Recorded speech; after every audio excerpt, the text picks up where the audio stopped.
Joseph and Mary were insignificant nobodies from a nothing town. They were peasants. They were poor, Undocumented? No. Uneducated, of no account. Joseph and Mary capsulized the mystery of grace. Because the king does not come to the proud and powerful, but to the poor and powerless. As happens so often in life, things were not as they seemed to them around. Because humble Mary and Joseph were the father and mother of the King of Kings. They appeared to be helpless pawns caught in the moment of secular history. But every move was being made by the hand of God. The Messiah had to be born in tiny, insignificant Bethlehem. As a virgin traveled, she bore under her steady beating heart, hidden from the world, the busy thumping heart of God, the Creator enwoven himself, a robe of virgin flesh.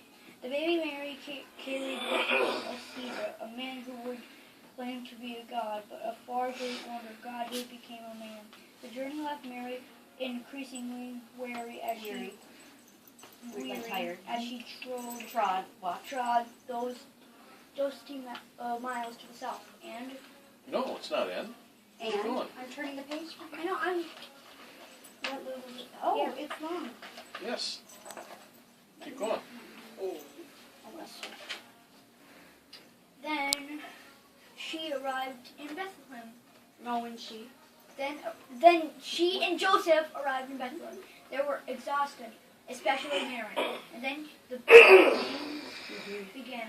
Perhaps at first young Mary was sure and didn't say anything to Joseph, but then, when there was no doubt that it was the real thing, she informed him, probably with tears. She was just a girl of 13 or 14 years. 13 or... I never knew. That is young, people! Yes, it is. I was just pointing to you because maybe imagine being Mary and carrying... Mm-hmm. He's not a girl, Thanks for though. that. In? We are all familiar with the haunting simplicity of Luke's description of the birth. While they were there, the time came for the baby to be born, and she gave birth to the firstborn, a son in Bethlehem. The accommodations for travelers were primitive. The Eastern Inn was the crudest of arrangements. Typically, it was Typically, it was a series of stalls built on the inside of an enclosure and opening into the common yard where the animals were kept. All the innkeeper provided was fodder for the animals, food, and a fire to cook on. On that cold day when the expectant parents arrived, nothing at all was available, not even one of those crude stalls.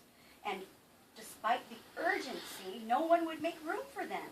So it was probably in the common courtyard where the travelers' animals were tied, that Mary gave birth to Jesus, with only Joseph attending. Joseph must wept as well as Mary's pain. The stinking barnyard, their poverty, the indifference, the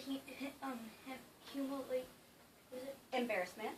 The embarrassment, the sense of utter helplessness, the shame of not being able to provide for young Mary on the night of her travel. It would make a man either curse or cry.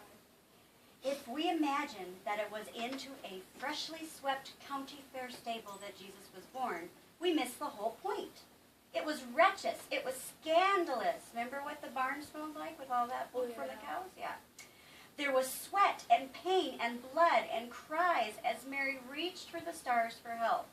The earth was cold and it was hard, and the smell of birth was mixed into a wretched bouquet with manure. Trembling carpenter's hands.